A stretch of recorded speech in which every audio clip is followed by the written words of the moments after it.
Aging. We're all doing it. So why do we have such a difficult time facing the reality of it?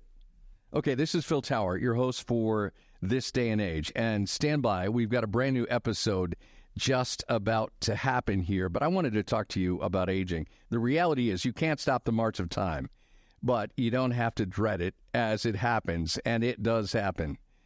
I am really pleased to be with you in this episode, and we've got some great information as we talk about the impact of having a positive attitude as you age. And you know what? This is not easy to believe, but it's true. There's some really easy, actionable things you can do to help shift the thinking about aging. And the most amazing thing is it's easy to do. There's not a book to buy. There's no seminar to attend. There's no long-term contract to sign. And there's nothing behind the third door. It's as easy as gaining wisdom on the benefits of having a positive mindset as you age. And here's the best part about this. During this episode, we're going to talk with Carol and Judy, Holland Home residents, and ask them about some tips about having a positive mindset as they age. I am looking forward to this. I know you will be as well. So be sure to stick around, because at the end of the podcast, I'm going to share 3 big takeaways with you about why having an upbeat, positive mindset as you age is so important. And those are 3 really important things. So stick around. And one other thing, we asked some people on Facebook what they do to stay positive as they age. We got a bunch of comments, and you will love to hear those answers. Those are coming up later in the episode as well. But stay tuned. Are you ready? The next episode of This Day and Age starts now. Yeah, what was the question? Oh, that's funny. The people who are actually doing something are the ones that you should look at. And sometimes I think people who are negative, not just as they age, but all through life, they look at people who have more than they do, who've done more than they do, who are better than they are. They fail to look the other way and say, look how fortunate I am. There are people who don't have the health that I have, who haven't had the opportunities that I've had, who haven't had the relationships that I had. We just look the wrong way. If you want to end up with a positive attitude and a good attitude, then you better start now, because it isn't something that you can just suddenly put on like a new hat. You're going to have to work at it a little bit. Hi, and welcome into another episode of This Day and Age. I'm your host, Phil Tower. And while growing old is a part of life and it should be looked at as a privilege, aging is often viewed as something that must be endured instead of enjoyed. Yeah, there's a lot of negative attitudes about aging. So we are going to do our best to bust some of those myths about aging. And believe me, they are all myths. And in this episode and throughout the season of This Day and Age, we're going to dive into how choosing to age with a positive mindset. I know that sounds like a throwaway thing, but it's really a real powerful thing. That positive mindset will open the door to making healthy lifestyle choices, being more present. Boy, don't we all need to be present, and having an overall greater fulfillment, leading to an aging experience that is enriching and rewarding. And goodness golly, isn't that how life is supposed to be? So we thought we'd pull in a couple of aging adults, and whatever that is, I just think they're 2 pretty amazing people. I've already gotten to spend some time with them. It's my pleasure to welcome to this episode of This Day and Age Carol Holquist and Judy Markham. Both are residents at Holland Home. In fact, where we are recording this episode, they are very nearby. We have gathered to talk about them, to get their tips on aging with a positive attitude.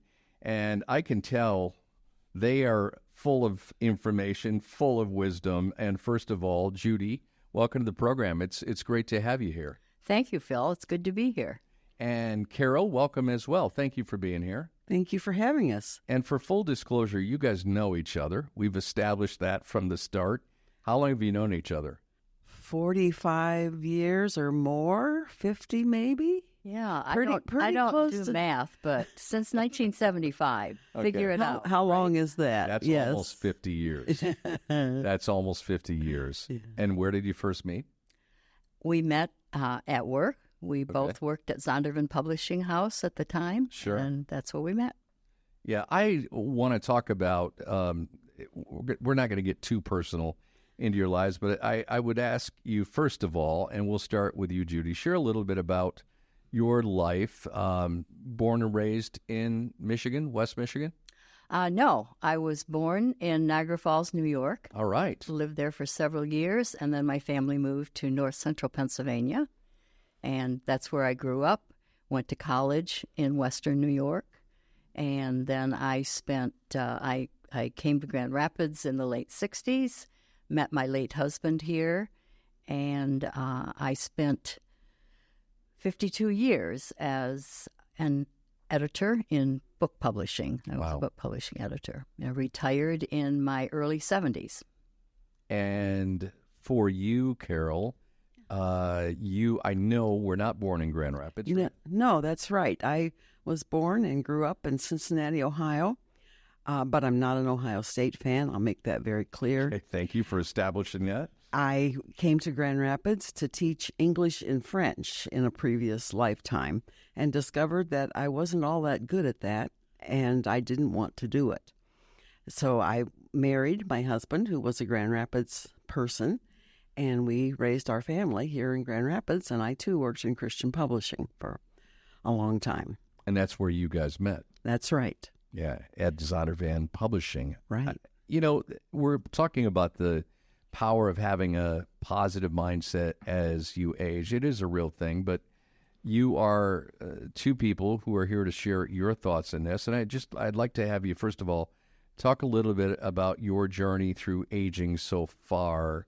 And we don't need to divulge age, but as you thought about when there was a period in your life, it may have been as you were married, or maybe it was recently in the last 10, 15 years where you started thinking about, what am I going to do with my old age? And again, we're not going to divulge age, but I guess I'll start with you, Judy. As you thought about the quality of life you wanted to have as you aged, do you remember when you first started seriously thinking about that? That's a good question. I think for so many years, you just don't think that you're going to get older. You get older, but you don't think you're going to age.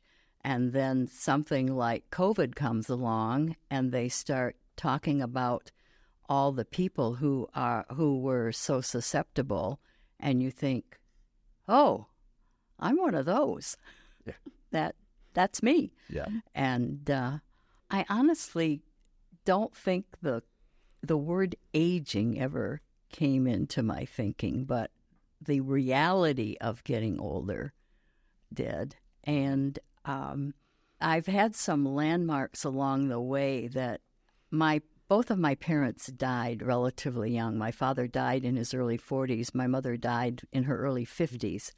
And so I came to these points in my life where I had lived longer than either of my parents, quite a bit longer than either of my parents. And that was kind of a reality check. Yeah. Reality check. Yeah. So, hey, I am older. I am older. Chronologically, Yeah. It proves it. I've outlived my parents. You, Carol, I'm going to ask the same question. When you first started to think about growing old, how you wanted to do it, and what have you learned so far about this thing called aging? Well, I was the youngest of 4 children of older parents. As far back as I can remember, I thought my parents were old. And it never occurred to me that I was going to be that old someday. And lo and behold, it starts to come, the aging process. I don't think I really thought about it until my husband passed away. And I was faced with the reality of coping with that grief, with selling the family home, with deciding what is it that I'm to do now. And based on the kind of person my husband was, I knew he would have expected me to do something good with what years remain to me. And so that sort of plays in the back of my mind. How do I do that? How do I make things a little bit easier for my children? How do I adopt a lifestyle that honors my faith and honors my commitment to try to do something positive. Yeah, and I like how you said that the expectation was there that you weren't going to just sit in a chair and mourn your husband the rest of your life. You were going to get out and live life. Oh, he would have wanted to boot me in the rear end if I had done that. Well, that's good motivation. I would think, and it's interesting as you say that, because that kind of motivation, and I'm thinking as you say this, when you think about what life would be like after a spouse passes, I mean, that's not something we normally spend a lot of time thinking about. We don't want to think about that, but I'll share this with both of you. Did you think about that much, Judy? Thinking about life without a spouse and what that would be like and how you would plan and how to have a positive quality of life? I didn't think about it a lot, but I was aware of it because I watched my mother go through that. My mother was in her late 30s when she lost my father. So I saw, up front and personal what it meant to lose a spouse. Then when my husband became ill with pancreatic cancer, his immediate diagnosis was inoperable, terminal, and with possibly a few months to live. Well, we had a year together, but during that year, that was a real time of facing reality and how do I not only do the best for my husband while he's here, love him, care for him, not knowing how much longer I'll have him, but then what do I do beyond that? And we talked a lot about that. Both of us were very realistic about life and death and facing that. And he spent that last year of his life doing many things to make sure that I would be okay when he was gone.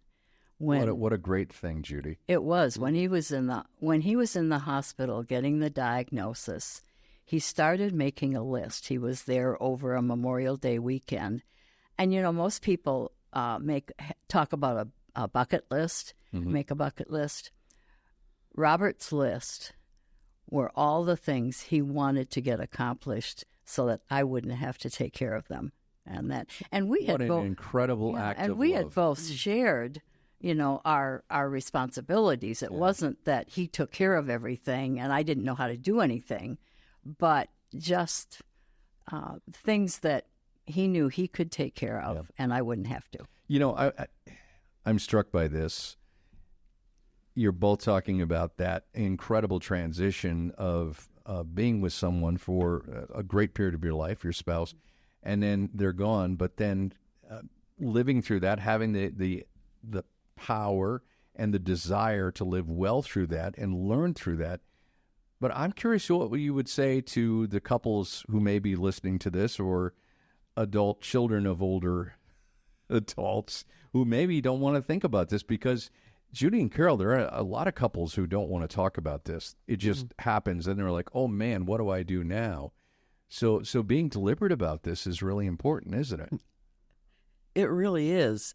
I think my husband died very suddenly, and so I sort of did this processing after the fact and, went through the why me kind of thing. Sure. And that couldn't last forever. I knew that. And I just sort of came to, I have to live in the present. I can treasure the past. I can anticipate the future, but I need to live in the present. And so that has kind of colored decision-making and attitudes and even the kind of help I ask for from my kids. I can do this myself now, and I've gotten myself into some real bad situations trying to do things for myself. But at least you tried. Judy could tell you all about that. Okay. We won't go into my accident-prone Oh, maybe tendency. just a little bit, Judy, please. Tendency. Just a little bit. But I've tried to focus on how do I make this present life as pleasant for myself and for my children and for the people around me. Yeah. Yeah, I like that. You were going to say something, Judy. Well, it is real. I would just say ditto to what Carol just said. It is important to face reality, but you don't.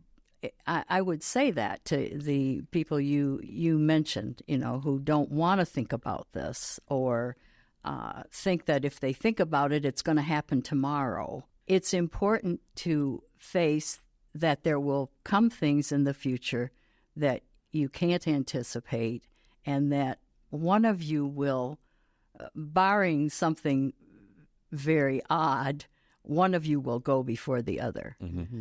And so it's important to take care of things like wills and thinking about what you're going to do in the future. But you don't have to dwell pessimistically there. You just, okay, this, at some point, life's going to bring this. Yeah. And we know we don't have the grace right now to handle it. When we get there, we will. But we do have to think ahead a little bit and plan. I don't know. Does that make sense? Yeah, I think that's actually very good wisdom. And Carol is chomping at the bit here to say something. I think if you don't do that, denying reality, denying what could happen, doesn't take away the possibility that it might, but it robs today of its joy. Yeah, yeah. And, rather better, it seems, to look at what you have today as a blessing. Yeah. My husband used to say that all the time when I would say, well, what about this and what about that? And he would say, we are not promised tomorrow. We are promised this moment. And beyond that, we let tomorrow take care of tomorrow. That's good advice. It's almost like he was foreshadowing the future, in a sense. In many ways, he was. He was older than I, and very concerned about what might happen to me. He's sitting in a corner of heaven someplace wondering who turned me loose with a checkbook, I'm sure. But there could be worse things. Could be many worse things, Carol. I want to ask you, but I'm having so much fun. I've got some really important things I want to ask you. And one of them is there are a couple of different mindsets about aging that you either have to endure it or it's a rite of passage, something to enjoy, something to just savor, especially as you get older. And, you have these opportunities, but some people look at it with dread. You just got to endure and just grab onto it and deal with it as you can. I want to ask you both about that mindset. Did you have that endure mindset, and did it change, or has it always been, hey, I'm just going to jump into this with a positive attitude? I'll start with you, Judy. Well, again, I think back to losing my parents at such a young age. I had many great aunts and uncles who lived well into old age, but losing my parents so young, I have to think of aging as a blessing. That there's a reason that God's allowed me to live this long, and I need to do something. I need to do something good with that. I need to somehow make a difference in those years and not see them. And I realize it's maybe easier to say that when you're sitting here relatively healthy at this age. And so I just have to speak from, that's the only point I can speak from. Mm-hmm. But it's not an endurance. It's been a blessing to give this many years, have been given this many years. Now, what do I do with them? Yeah. I love that. And Carol? Well, I think a sense of purpose needs to be there, particularly for the Christian, in every part of our lives. Mm-hmm. And that's doubly true now because the days are short, relatively speaking. So what do we do with those days? And it's not that you have to sit and contemplate that all the time, but that is really there. how can I help others? How can I be a blessing to others? How can I encourage others? How can I look at others' example? We live in a community where there are people who don't have good health and who still can maintain that smile. And just this week, somebody approached us with her walker full of little cupcakes and said, "Would you ladies help me celebrate my 94th birthday?" I love it. And it was just precious. I mean, she was fixed up. Her hair was done. She was beautifully dressed, and she had all these pretty little cupcakes. So wait a minute. I gotta unpack this. She just approaches you in the hallway Yeah. on her walker with the cupcakes. She's not gonna sit in her apartment and just be alone and say, "Oh, here I am, another year older." No. She's gonna go out and she bake some cupcakes and share them with people. Yeah. I love everything about this woman. Yeah. Yeah, it was lovely. It was a really special moment. Yeah, it was. And I didn't know her. Perhaps you did, but I didn't really know her. But I think, too, to look to people like that, and it's almost like having little children, and you look at people who've made it through. They've made it through raising children and raising teenagers, and you think, oh, I can hang in there.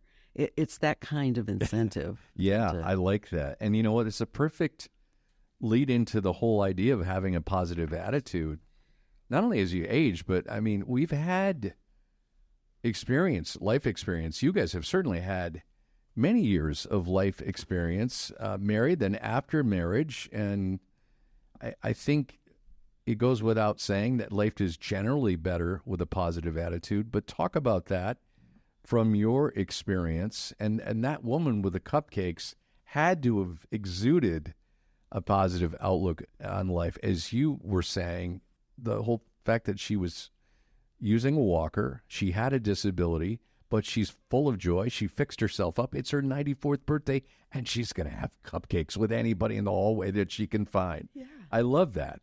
I love that. But that's that positive outlook, right? I think so, and I think it's also exhibits a willingness to accept change. Our bodies change, our minds change, our situations change, but the constant is that, we've been given this life for a reason. And we can't just say, this is the way it's going to be, and I'm not going to accept anything else. One sees people like that, and the person they make most miserable is themselves, and the next most miserable person is whoever has to either live by them or be in the family with them. Yeah, I love that. I just want to ask both of you, are there things you do to keep a positive attitude? I can tell just in this amount of time we've been together, you guys are the kind of people that I know people would enjoy being around because you have an upbeat attitude. But come on, Judy, what are the secrets here?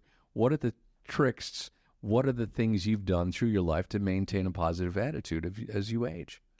Well, I love retirement. Now, as I told you, I worked until, into my early 70s. Good for you. And, but when I was ready to retire, I knew I was ready to retire. It was time to turn it over. I loved what I did. I absolutely loved it. And you were probably great at it, too. I don't know about that, but I loved it. And it was a wonderful vocation, profession. I got to work with wonderful people and writers and some high-maintenance people and writers, but I loved it. Okay. But I absolutely knew when it was time to hang up the computer and the pen and the deadlines. And I love retirement. I love the time to do discretionary things, time to go out to lunch or breakfast or supper anytime with friends, to have that flexibility, to go to classes at Calvin for the continued adult learning classes. Every possible subject under the sun, and it's delightful. You're learning, but you don't have to write any papers. And again, you don't have any deadlines, but you can enjoy these the professors and the people in these classes. As you talked about life experience, we think about I think about the campus here where we live at Raybrook. The life experiences that are under these roofs, and the things these people have yet to contribute to each other, to their neighbors, to younger people. To me, that opens up whole other worlds. But yeah. So retirement was really something that kind of kicked that positivity into a next year. This is the new. I think of these stages as my new normal.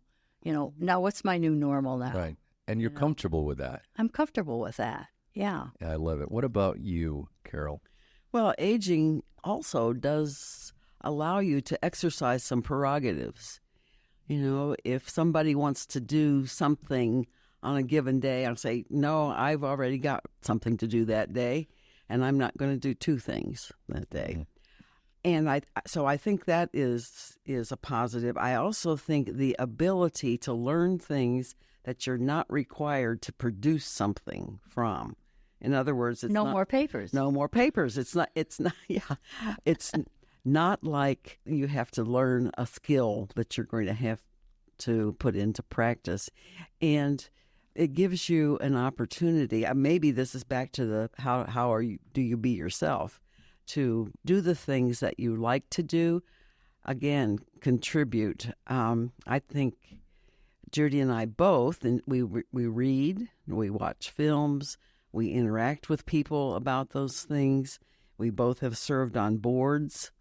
When you're old, people think you know things, and they put you on boards, and besides, you work for nothing. So that's wonderful. That may be the quote of this episode. You're old, you know things, you're going to be on a board. Be on a board. Yeah, yeah. I hope nobody listens to this episode who runs a nonprofit, because you might be getting some phone calls. I'm just saying. By the way, you're hearing an episode. This is really a podcast of This Day and Age, and we are having a delightful conversation with a couple of Holland Home residents, Carol Holquist and Judy Markham, and we are talking about the impact. Can you tell this is all about having a positive mindset as you age? It's interesting. I think the benefits are many for you guys, but for that curmudgeon out there, for that crotchety person in their 40s who's looking forward to a long life, why would you tell them, and I'm going to start with you, Carol, and then we'll go to Judy, why should they have a positive attitude? Why is this important? Well, okay, this sounds flippant, but think about how you'd like to be remembered. Do you want to be remembered as that curmudgeon? You're going to be remembered somehow. Your family and your friends are going to remember you when you're gone. So is that who you want to be?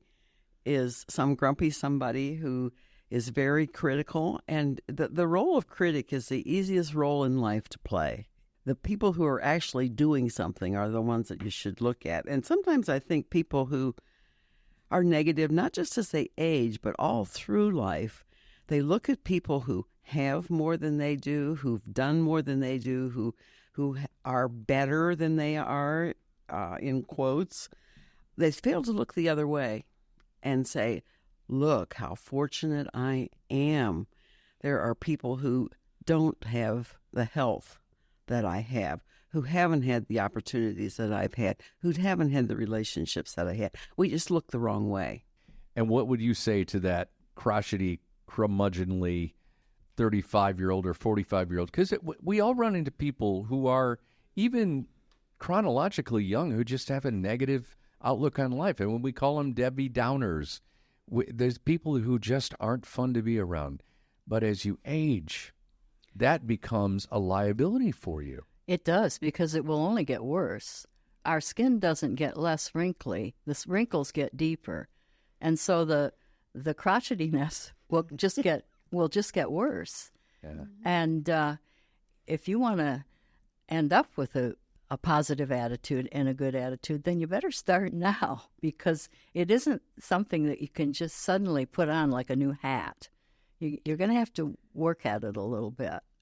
But I really like what Carol said. How do you want to be remembered? I just read a great quote the other day. I think it was from Margaret Atwood. I'm not sure, but it said, "In the end, we are all stories." And so, what's your story going to be? What are they going to tell about you? Are they going to be really relieved when you're gone, or are they going to be sad to see you go? We can't turn on the TV or look at a magazine or maybe even watch a movie without that ugly, still out there, negative stereotype about old people. And it's still there, even though old people are pretty much taking over the world today, you guys. How do you feel about that, Judy, when you see negative, stereotypical portrayals of older people? Well, if there's one thing I'm not positive it's about that. That drives you crazy. Yeah, it really does. And I know you can get, and I see this on Facebook and other places, you can get some really funny things about older people using computers and things like this. But I think, hey, folks, we've been using computers for years, and our generation, I don't know if we invented it, but it was where it all began. Yeah. And so I don't like to see that kind of negative stereotype perpetuated in advertising, in social media. And again, I don't have any problem with some laughter about some things, because we all poke fun at ourselves and we poke fun at our foibles. But to go back to something I said earlier, the experience that is resident in the people around you who are aging is amazing. And I see that in my neighbors. I think, look at the life experiences these people have had, not just in what they've done in vocations, because that's true, but the things they've suffered, the losses they've had. Know so many people who have lost children, and how they have endured that and moved through that and moved on in life. I would really hope that younger people step back a little bit and recognize the wealth of experience that's available to the older people around them and in their lives, and that they would appreciate that and take advantage of it. I think there's a place in is it in Sweden? It's somewhere in one of the Scandinavian countries where they have a residence of elderly people and college-age kids living together.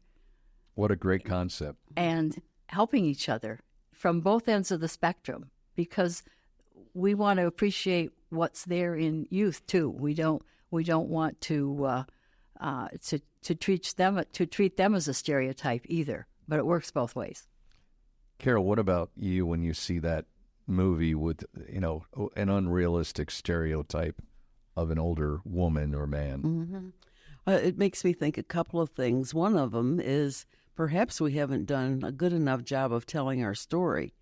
We are the children of the 60s.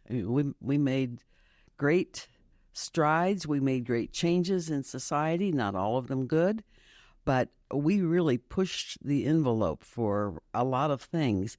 Do you know about that, you younger people? Are you very eager to sweep us off the stage so that you can get on with whatever it is that you're interested in? I'm so glad you said that. You're the rock and roll generation. That's right. That's right. I mean, Mick Jagger is 80. The Rolling Stones are 80. Right. It is such an unusual... Bob Dylan is 82. Yeah. It's such an unusual thing that stereotype persists. Does that surprise you? Oh, it does, because I think of these people as still young, of course. But, I remember trying to explain to my children, who are probably your ages, that what it was like to have the premier civil rights activist, the President of the United States, the Attorney General, executed within a few years of each other.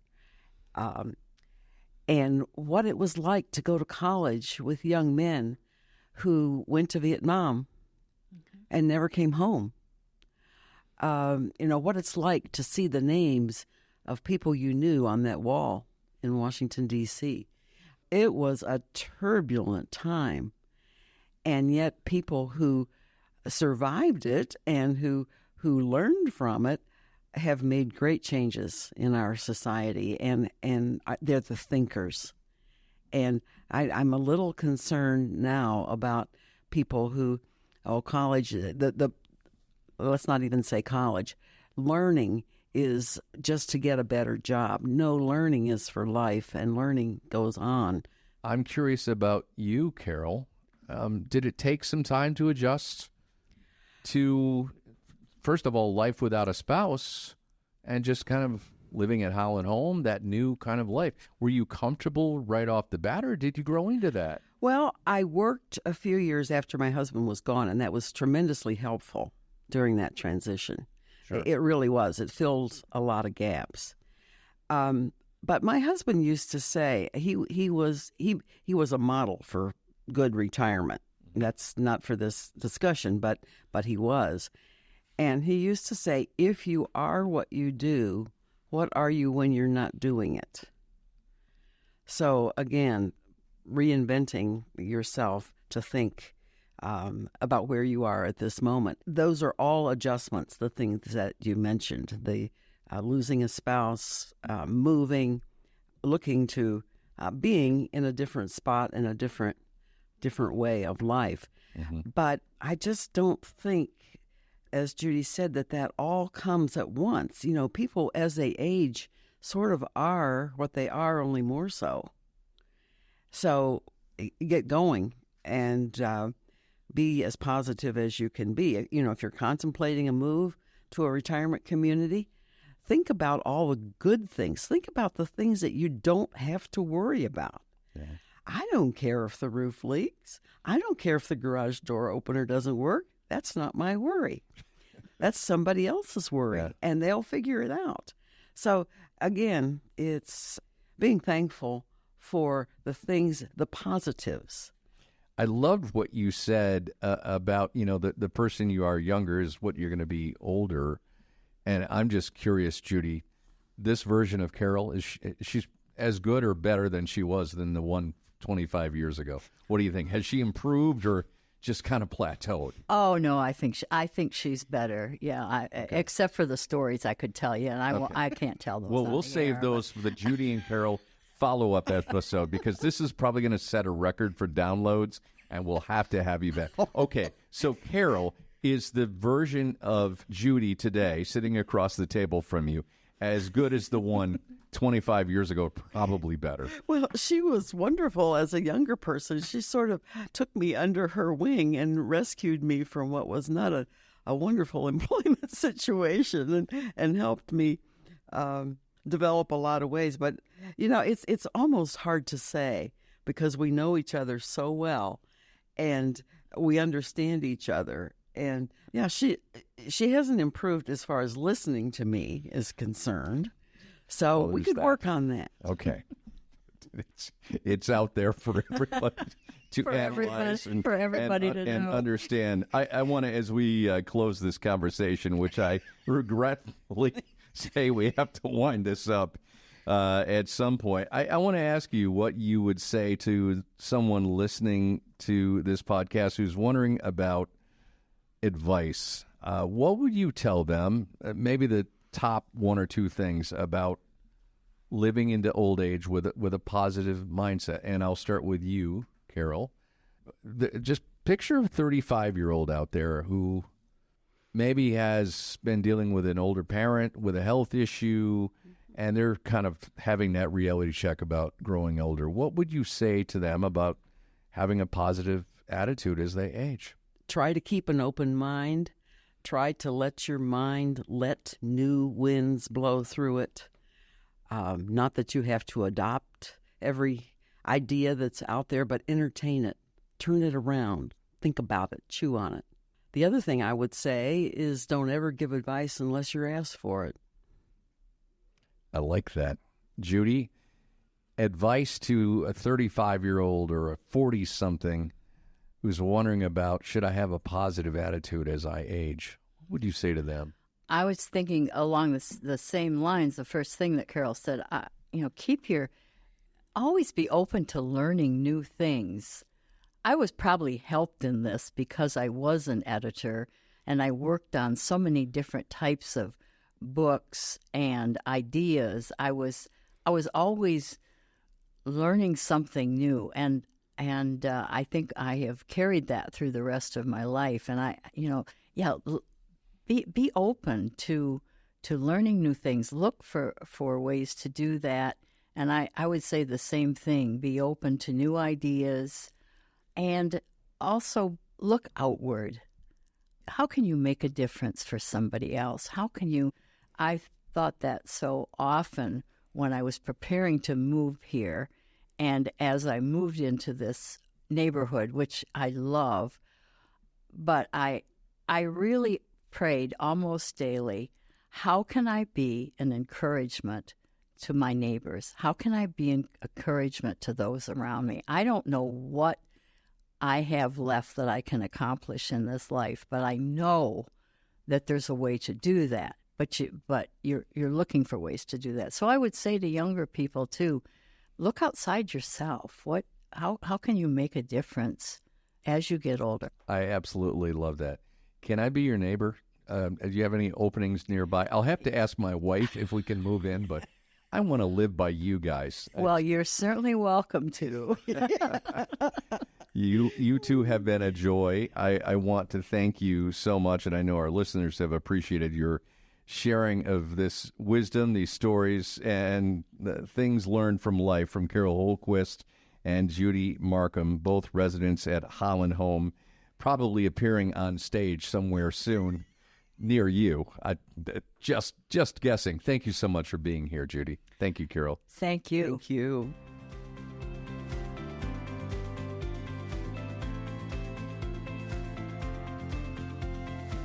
So I wanted to take just a moment to jump in here and share some feedback from listeners like you.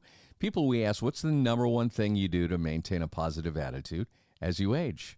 Dave told us, reading scripture every single day gives me peace, and I also think it's very important to get out into nature and be in the world that God created. Renee said, I work with or volunteer with children. It keeps me truly young. Marilyn said, pickleball helps keep her in a positive mindset as she ages. And Joel said, and I love this, keep up with new music. It's a great way to keep a positive attitude as you age. And oh, by the way, Joel added, be sure to hang with people younger than you are. I think that's some pretty good wisdom as well, and some pretty easy things to do, including pickleball, to maintain that positive mindset as you age.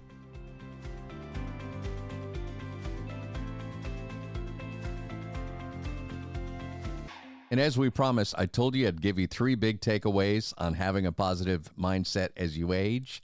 First off, the research is overwhelming. The science is crystal clear.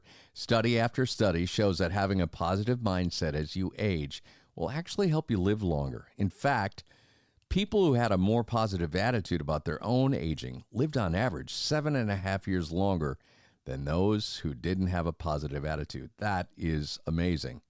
Second big takeaway, when you have a positive mindset as you age, you're actually going to reduce the likelihood of becoming disabled. It is no doubt, and I think it is this way for me, one of the greatest fears about getting old is losing independence, the ability to take care of yourself. Does that relate to you? Well, it does with a lot of people, and here as well, the research is overwhelming. Having a positive mindset and a positive self-perception as you age will actually help reduce the likelihood of both a cognitive and physical decline, especially when you throw in a little exercise and an active lifestyle along the way. And our third big takeaway about having a positive mindset as you age. Negative stereotypes about aging and older people are everywhere, but they are a myth. And here's the amazing thing. You actually can just simply adopt the mindset you're going to reject those negative beliefs and have a positive mindset about your own aging and about older adults. The science is consistent. Once again, people in their 30s who had negative attitudes and stereotypes about getting old and aging were significantly more likely to have a cardiovascular event, like a heart attack or a stroke later in life, than those who had a positive attitude about aging. Pretty powerful stuff right there, and those are just 3 takeaways of an overwhelming amount of evidence about having a positive mindset as you age, and that is really simply the key to a better and longer life overall. How about that? So as we close this episode, I have truly enjoyed, and I want to thank our guests for their wisdom and wit on aging with a positive attitude, Judy Markham and Carol Holquist, Holland Home residents, a couple of women who have clearly mastered having a positive attitude about their own aging. And do us a favor, share this episode with a friend or a loved one, and don't forget to subscribe to our podcast so you don't miss a future episode. And you know what? If there's a topic you'd like to hear us cover on a future episode of This Day and Age, we would love your thoughts and ideas. You can email us at hello@thisdayandage.org. Again, that's hello@thisdayandage.org. You never know, one of your ideas may end up being a future episode. We'd love to hear from you. And be sure to stay tuned for our next episodes, where we'll be covering a range of topics, including caregiving for an aging loved one and the wisdom that comes with aging, allowing you to embrace change and cultivate resilience along the way.